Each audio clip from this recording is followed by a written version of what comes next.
China সফর professor ইউনূসের সফল সফল হয়েছে, কিন্তু মূল জায়গাটায় আমরা কোনো তথ্য পাইনি। মূল জায়গাটা হচ্ছিল একটা কমিটমেন্ট আদায় করা, যাতে রোহিঙ্গা সমস্যার সমাধানে সিনসিয়ারলি চায়না এখানে ইন্টারভেন করবে। আমরা সেই ধরনের কোনো কমিটমেন্ট শুনি নাই। আমি প্রেস সচিবকে আহ্বান জানাবো, এমন কোনো বক্তব্য দিবেন না যাতে আপনারা ইন্ডিয়ান প্রতি একটা বদান্যতা প্রকাশ করেন, তাদের একটা কৃপা কৃপা পেতে চান, সেটা বাংলাদেশের মানুষ পছন্দ করবে না। তারা বাংলাদেশের স্বার্থ, বাংলাদেশের জনগণের স্বার্থ ভুলণ্ঠিত করে ইন্ডিয়ান স্বার্থকে সমন্বিত করেছে। 120টা এমইউ এবং চুক্তি করেছে যেখানে বাংলাদেশের স্বার্থ রক্ষিত হয় নাই। অতএব এই অন্তর্বর্তীকালীন সরকারের ফরেন পলিসি, মিস্টার তৌহিদ সাহেব অত্যন্ত নরম প্রকৃতির লোক, সে পতিত সরকারের বেনিফিশিয়ারি ছিল। তাকে সরিয়ে একজন একজন সাহসী এবং একজন ভালো মানের পররাষ্ট্র অ্যাডভাইজার এখানে নিয়োগ করা উচিত। দেখুন, আমি শুরুতেই চায়না সফর নিয়ে একটু বলছি যে আমিও মনে করি এটি একটি ঐতিহাসিক সফর, এই কারণে যে ট্র্যাডিশনালি যেটা অনেকে বলে থাকে যে বাংলাদেশের সরকার প্রধান প্রথম ভারতে যায় তাদের এক ধরনের বদান্যতা প্রকাশ করে আসে, এক ধরনের আনুগত্য প্রকাশ করে আসে, সেই ট্র্যাডিশন ভেঙে তিনি চায়না সফরে গিয়েছেন। সেই জন্য একটি ঐতিহাসিক সফর। এবং আমরা দেখতাম পতিত শেখ হাসিনা বাংলাদেশের একটা স্পেশাল ফ্লাইট নিয়ে সব জায়গায় যেত, যেখানে পিকনিক করতে যেত, হয়তো রাষ্ট্রীয় কাজে প্রয়োজন 50 জন নিয়ে যেত, 200-300 এরকম, এবং তারা পিকনিক করে আসতো। তিনি বাংলাদেশের ফ্লাইট নেননি। তাকে তার অনারে, তার সম্মানে একটি স্পেশাল ফ্লাইট চায়না গভর্নমেন্ট পাঠিয়েছে। This is a special honour to a guest. So সেইটা করেছে। যেমনটি আপনার আগের আলোচনা আমি বলেছিলাম গত সপ্তাহখানে আগে, যে বাংলাদেশের মানুষ আশা করে যে এই সফরে রোহিঙ্গা সমস্যার ব্যাপারে একটা সাবস্ট্যান্টিভ প্রোগ্রেস হবে, কিন্তু আমরা সেটা দেখলাম না। যে চুক্তিটা হয়েছে সেটা একটা ইকোনমিক কোঅপারেশন এবং অন্যান্য যে এমইউ এবং কমিউনিকেশন হয়েছে সেগুলা ফাইন, কিন্তু একটা চমকের কথা বলা হয়েছিল, সেই চমকটা অর্জিত হয়েছে বলে আমি মনে করি না। যে চমকটা হতো যদি সত্যিকার অর্থে এই রোহিঙ্গা সমস্যা সমাধানে কোনো এসিউরেন্স চায়না থেকে পাওয়া যেত। আমরা জানি যে এই রোহিঙ্গা সমস্যা 3 ভাবে সমাধান হতে পারে। এক হলো চায়না এবং ইন্ডিয়ান একটা প্রেসার, মূলত চায়নার প্রেসার, চায়না সেই প্রেসারটা এখন দিচ্ছে না।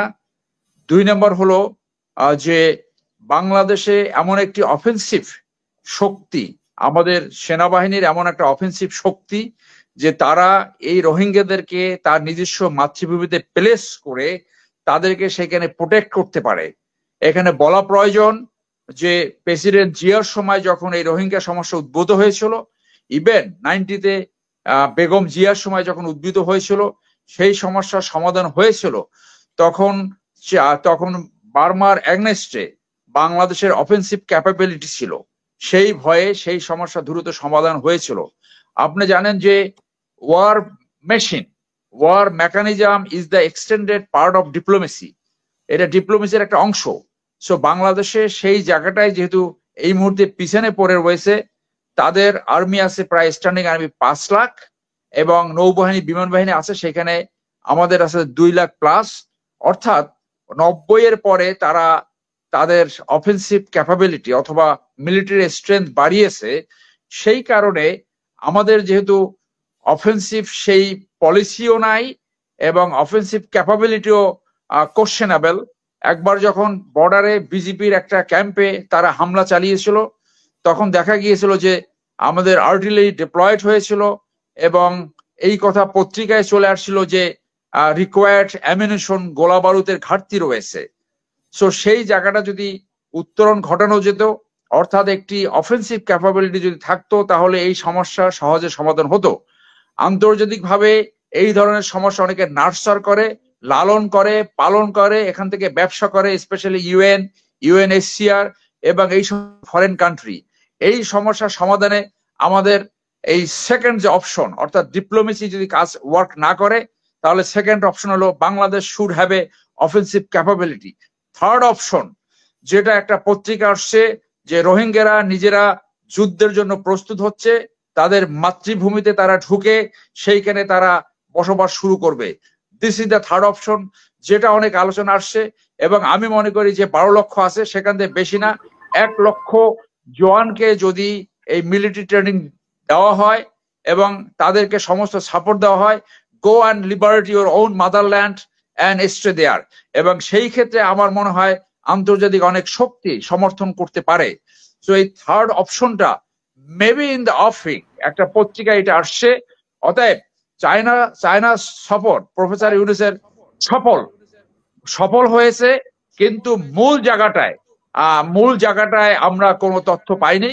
মূল জায়গাটা হচ্ছিল একটা কমিটমেন্ট আদায় করা, যাতে রোহিঙ্গা সমস্যার সমাধানে সিনসিয়ারলি চায়না এখানে ইন্টারভেন করবে। আমরা সেই ধরনের কোনো কমিটমেন্ট শুনি নাই। এখন আপনার কোশ্চেনে আসি, প্রফেসর ইউনূস প্যারিস থেকে যখন বাংলাদেশে আসছিলেন, তখন তিনি ঘোষণা দিয়েছিলেন যে বাংলাদেশকে যদি ইন্ডিয়া আনস্টেবল করতে চায়, তাহলে তাদের 7 সিস্টার আনস্টেবল হবে। বাংলাদেশের মানুষ এই বক্তব্য পছন্দ করেছিল, কিন্তু সেই অবস্থান থেকে আমরা দেখলাম এই সরকার প্রায় 8 মাস হয়ে গেছে, ইন্ডিয়া এবং তাদের যে পালিত যে পাপেট ছিল আওয়ামী লীগের, তারা সবাই এখন এই আপনার ইন্ডিয়াতে বসে বসে সকল রকম ষড়যন্ত্র তারা চালিয়েছে। আগে অজিত দোভাল নামে তাদের একজন ন্যাশনাল সিকিউরিটি অ্যাডভাইজার, যে শেখ হাসিনার সাথে প্রায় মিটিং করে, সেই অজিত দোভাল একা বসে বসে মিটিং করত। এখন সেইখানে যতটুকু শোনা যায় যে এই অজিত দোভালের সাথে তারেক সিদ্দিকী রয়েছে এবং ডিজিএফআই এর কয়েকজন সিনিয়র অফিসার সেখানে যে তার সাথে একই বিল্ডিং এ বসে এখন এই বাংলাদেশের বিরুদ্ধে, এই অন্তর্বর্তীকালীন সরকারের বিরুদ্ধে যত রকম সমালোচনা ষড়যন্ত্র সেটা তারা ওখানে করছে। অতএব এটা অত্যন্ত রিজনেবলি আমরা ধারণা করি, যেহেতু এই পতিত সরকার পতনে আমাদের ভিতরে একটা ধারণা সৃষ্টি হয়েছে, এটা শুধু আওয়ামী লীগের পতন হয় নাই, এটা শুধু ফ্যাসিজমের পতন হয় নাই, এটা আসলে ইন্ডিয়ারও পতন হয়ে গেছে।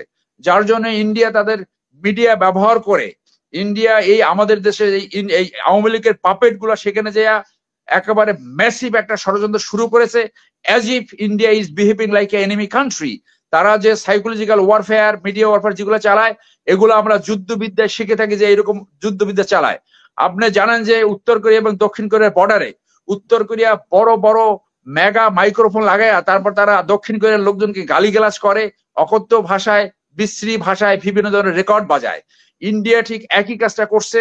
এইটা ইউনূস সরকারে বুঝতে হবে, যতদিন আওয়ামী লীগ ওখানে এইভাবে থাকবে, যতদিন শেখ হাসিনা বেঁচে থাকবে এবং এই আমাদের যে এই জিও পলিটিক্যাল রিয়ালিটি থাকবে, ইন্ডিয়া বাংলাদেশে আওয়ামী লীগ ছাড়া কাউকে বিশ্বাস করে না, কাউকে আস্থায় রাখে না।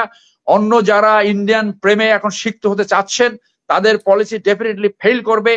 বিএনপির কিছু নেতারা আমরা খুব ইন্ডিয়ার প্রেম দেখতেছি, তারা যে রয়ের ট্র্যাপে পড়ছে, ইন্ডিয়ার ট্র্যাপে পড়ছে, এটা অনিবার্যভাবে বলা যায়।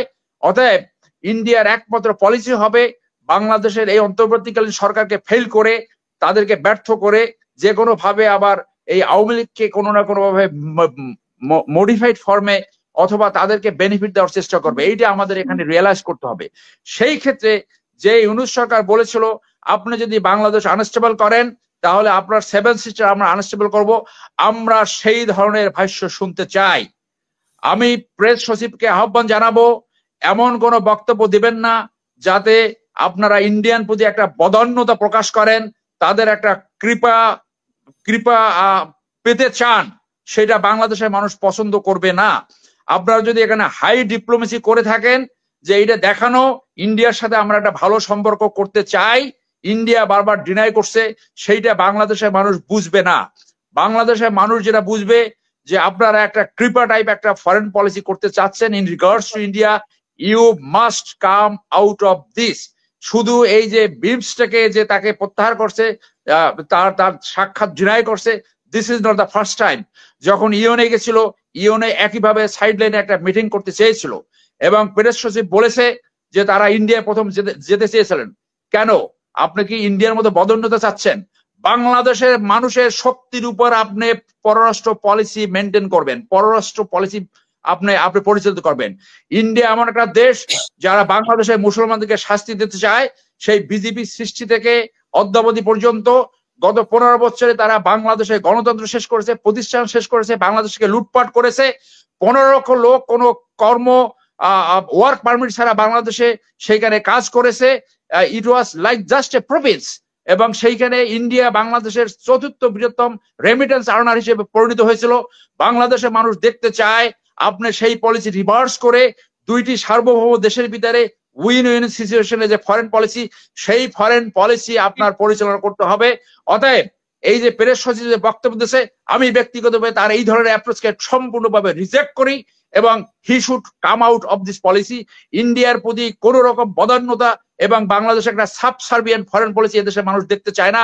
বাংলাদেশের মানুষ দেখতে চায় যে পতিত সরকার পতন হয়েছে, এবং ইন্ডিয়ারও এক ধরনের পতন হয়েছে, কারণ এই আওয়ামী লীগ সরকার ছিল nothing but extended part of the BJP government. তারা বাংলাদেশের স্বার্থ, বাংলাদেশের জনগণের স্বার্থ ভুলণ্ঠিত করে ইন্ডিয়ান স্বার্থকে সমন্বিত করেছে। 120টা এমইউ এবং চুক্তি করেছে যেখানে বাংলাদেশের স্বার্থ রক্ষিত হয় নাই। অতএব এই অন্তর্বর্তীকালীন সরকারের ফরেন পলিসি, মিস্টার তৌহিদ সাহেব অত্যন্ত নরম প্রকৃতির লোক, সে পতিত সরকারের বেনিফিশিয়ারি ছিল, তাকে সরিয়ে একজন সাহসী এবং একজন ভালো মানের পররাষ্ট্র অ্যাডভাইজার এখানে নিয়োগ করা উচিত। এবং এই প্রেস সচিব এই ধরনের বক্তব্য বাংলাদেশের মানুষ গ্রহণ করবে না বলে আমি মনে করি। আপনাকে ধন্যবাদ।